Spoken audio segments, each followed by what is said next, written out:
Apollo's like, I won, but I didn't beat him. And that's pretty much it. That's what's driving him. That he knows he won, but he didn't beat him. Created live on Fireside. Welcome to the special Rocky Balboa and Creed movie review of all the movies and all the documentaries made of maybe the one of the greatest movies of all of history and sports and any sort of boxing movie ever made, in my humble opinion. We're going to be reviewing Rocky 2 from underdog to champion. On the last one, always in hindsight, going back, listening to it, there's so many things that I didn't include that I wish I would have included, even to the point where I thought of redoing it over because I'm such a big Rocky Balboa fan. Wanted to do a really good job, and I hope I do justice to the series that I love, Rocky, and all the movies. One thing that I didn't get to mention, and I get to mention it on this one, is the fight scene, the last fight scene or the whole fight scene at the end where Rocky, I mean, I mentioned it, but I didn't get in so much detail, especially at the very end. I know I got motivated when Rocky went down and Apollo didn't think he was going to get up, and listening to David Goggins on Joe Rogan talking about how that inspired him because that look that Apollo gave during the movie, which is true, the I can't believe, holy shit, I'm in trouble. I can't believe he got up. I can't believe he got up. I thought he was down, he wasn't going to get up, and he ends up getting up. Go that one more round when he didn't think he could. And so Rocky 2 starts off exactly how Rocky 1 kind of ended. You see the fight, you relive the ending of it, and then it cuts to them going to the hospital, and Apollo comes in still angry, wants to finish it. He's already hearing what people are saying immediately. So of course he wants to challenge Rocky, and Rocky says that he's officially retired. While they're waiting for Apollo to show up, one of the parts that I thought was particularly funny is a reporter goes up to Rocky, or Rocky's in a wheelchair actually. Then he's surrounded by reporters, and the reporter's like, Rocky, do you think there's any brain damage? And then his response is, I don't see any, which typical Rocky Balboa answer. Apollo could fight other people, but he doesn't want to. His trainer's like, why? Why do you want this one? Because Apollo's like obsessed, and Rocky's moving on. A lot of things are going on for him. He's spending the money that he earned during the fight, never really having that type of money, buying cars, getting married, living the life, buying Adrian what she wants, and buying butt kiss and everything that he wanted basically. And meanwhile, Apollo's just angry because he couldn't get that victory, and a lot of people think that the fight was set up. And even it's funny, I was watching it and I started thinking, like, back in the day there was trolls, but maybe the trolls were even worse. Now you could go and leave a comment. It doesn't really take much to be a keyboard warrior. You're somewhere in the country or the world and you're just talking shit on a comment. But back in the day when this movie was made, which I believe this one was released in 1978 or 79. But back in the day, they used to have to write letters. So Apollo's actually reading handwritten letters from people who hated him so much or wanted to troll him so much. They had nothing better to do in their lives than to take the time out to handwrite a letter, then go get an envelope, pay for the postage, and then mail it to Apollo so they could tell him how much he sucks, how he's a sham, how Rocky is a bum, and how could he not even beat up a bum. So Apollo's like, I won, but I didn't beat him. And that's pretty much it. That's what's driving him. That he knows he won, but he didn't beat him. He knows it was close, and as a fighter, that's what's actually driving him. So as I mentioned, Rocky gets married. He has a Tony, which is the same character from part one, which is the guy that hires him to go break people's hands when they don't pay. And he's always seems to be supportive. He gave Rocky money when he wanted to take Adrian out, and for their wedding, I believe he gave him money. So he's always seems. Oh, and for his fight, he gave him money as well. So he seems to be a character that encourages Rocky. And then Rocky's like, well, I can't fight anymore because his wife doesn't want him to, and he's got a bad eye. He's having a hard time holding a job. He tries everywhere, gets a job at that meat market where where Polly works, but they lay him off because they have to, because it's slow and he doesn't really have as much seniority as the other guys, and he tries to get other work. Then he's going to become an actor, and we find out that Rocky can't read as he's trying to read the, and I wouldn't call it script. I don't know what they call the cards. He's trying to read the cards from the commercial, and we find out that he can't read. As the movie's going on, he's going through hard times, and then I thought this part was funny. Tony Gonzo, the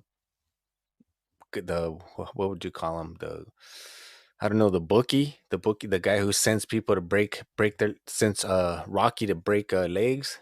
Well, Tony Gonzo, he tells Rocky, hey, maybe you should invest in condominiums. And Rocky's like, I never used them. Classic Rocky Balboa line. Very cheesy, but it was funny. It stood out to me enough for me to want to mention it to you guys. As the movie's going on, I mentioned he can't read and he's having a hard time having a getting a job. He finds out that his wife, Adrian is pregnant. So they're all excited and happy, but at the same time, he's starting to worry about money, getting a little stressed out. Adrian ends up getting a job back at the pet shop just to help out with the money, and Rocky ends up getting a job back after everything with Mickey at the gym, at the boxing gym, helping out. And Mickey didn't really want him to get the job because some of the fighters there would be disrespectful to him, and basically that's what happened. They were talking shit. Rocky was running out of options, and he convinced his wife that he was going to fight. So he starts training. And he starts training for the fight. It's typical classic Rocky, but not 100%. Then Polly, which is Rocky's brother-in-law now, goes to talk smack to Adrian, telling him that he can't get his head straight because he doesn't have basically the support of Adrian. And fun fact about Polly, he was actually a real boxer. That was something I knew.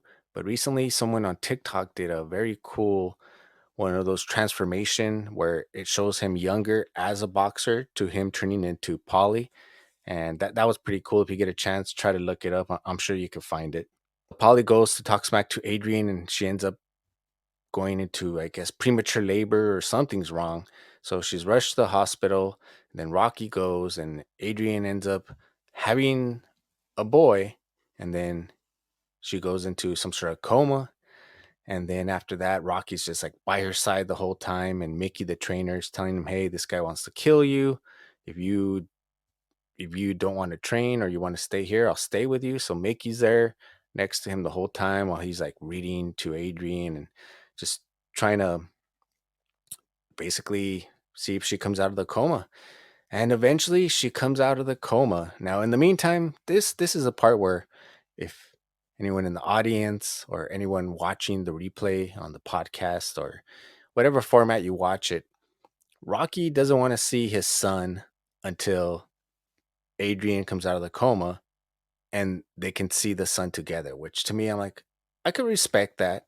But then at the same time, it's like, well, how many days or how many weeks go by? You're just going to leave your kid without seeing anybody? That was a part of the movie where like it seems like Adrian is actually in a coma for quite some time. Don't really know how much time passes. If you were in that situation, would you wait that long to see your kid? Or how long would you go? Or would you do the same thing as Rocky did? All right, so then they end up seeing the kid, and that was actually the baby in the movie was Rocky Balboa's son. He played the baby. I'm not sure if he had more than one son. I'm not quite sure. I met one of the sons, the one that passed away, unfortunately, but I met him. He's the one in Rocky 5. But the baby is actually Rocky Balboa's son, or Sylvester Stallone's son. And then after a little while of Adrian still in the hospital, she tells him, "There's one thing I want you to do for me, Rock." And she's like, "Come here, come here." And he scoots in, and she's like, "Win." And then the music hits. Boom. That's when the training begins. That's when you start seeing the training montage, which I mentioned in the last show, and I actually had time to look it up this time. Yes, Rocky Balboa, or Rocky, the movie in 1976 was the first training montage in all of movies. And then in the 80s, it just kept going where everybody trains and they show the training scene, the preparation scene. Even now to later on, I can remember Batman, Christian Bale training to get out of the mountain or once he gets trapped or hurt there for a while. So the training scene has been done millions of times and now we can thank Rocky Balboa for being the originator of that whole training montage, which is one of my favorite parts of all movies when they're getting ready and start training. So they're training, he's training. Love that scene, love the music that they're playing. And this is the first time that we see Rocky Balboa chasing a chicken. I don't think that the majority of the public had ever seen anything like that. I know some boxing trainers, I think that's actually just a gimmick, or part of the I don't know any trainers that actually use them. I've heard of like Roy Jones talking about how he saw the rooster fightings and how that's he developed his style. But maybe somewhere out there, there's someone who uses chasing chickens as part of real training. One of the memorable lines where Mickey's training Rocky is where he tells him, "You're gonna eat lightning and crap thunder." So they're training, and they cut away to the scene of Rocky putting the baby to sleep. Then he goes for a run, and he's running down the street. One of my favorite parts. I wish I was alive back then, or I was old enough to be in that scene where he's running down the street and to do that scene where the kids are running. Well, that whole scene supposedly running through the certain sections of Philadelphia, which I've never been to. A couple people have done reports. They basically said he would have run like 30 miles if he actually ran that, which is a little bit over a marathon. I don't know if Rocky was actually doing that type of road work for it, but when they're running down, they had 800 kids in that scene, which I thought was pretty cool. Once I seen that scene, I loved it, and I've always thought to myself, I wonder how many times they did that scene. There's one in particular kid who kind of keeps up with Rocky, and he's like, "Go, go, go!" as he's running, making that sprint at the end. And I always wondered, how many times was that one take, and that was it? Because that kid to be able to keep doing those sprints, it takes a lot out of you. Probably more for Sylvester Stallone than the kids, but I thought that was a great scene, whoever added it, and then, of course, the music. They're training, and when they're training, Rocky is training with a against the guy who's, like, really quick, moving around a lot. Well, that is Manos de Pierda, Roberto Duran, he is in the movie. Rocky felt that it was important to have him, that it would give it a more realistic I keep calling him Rocky, but Sylvester Stallone would give him a more realistic to the whole movie. If you're a boxing fan and you recognize it, or if you never knew he was in the movie, when you check out the scene next time, take a look at it. He's running around making Sylvester Stallone Rocky look like a little kid. He can't even touch him. It's time for the fight. Rocky is doing his normal preparation that he does for the fight. It's the big fight. Now, during the movie, too, as well, because of the success of Rocky, Adrian was doing. I've never seen her in any other roles besides Adrian, and I'm not. What's her real name? Tyler Shire. I don't know if I would actually buy her as another. She's Adrian to me. She was busy during the filming, so she shot some of the movie, and then after that, she left to go do other films because of the whole coma.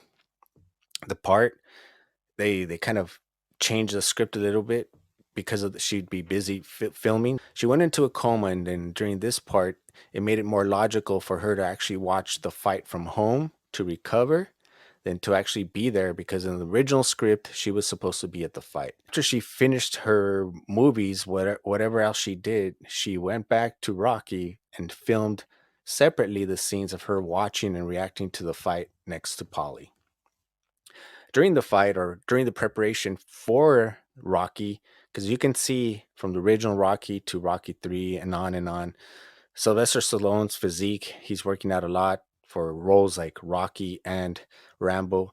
So he's getting, working, training, and he ends up hurting himself. I believe during the bench press, he tore one of his pectoral muscles.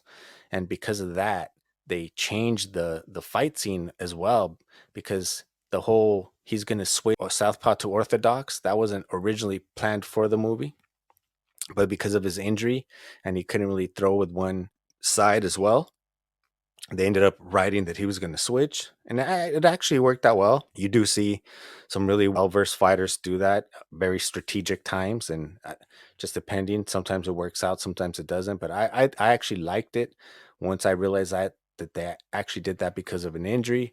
It makes more sense. But overall, the whole movie was good. Of course, the fight scenes. If you haven't seen it, finally Rocky gets his redemption. Well, not redemption because the first one he just really wanted to go the distance, but on this one he finally wins the title. That was his goal, to become world champion. This point, now he needed more than previously to not feel like he was going back to being just another bum from the neighborhood.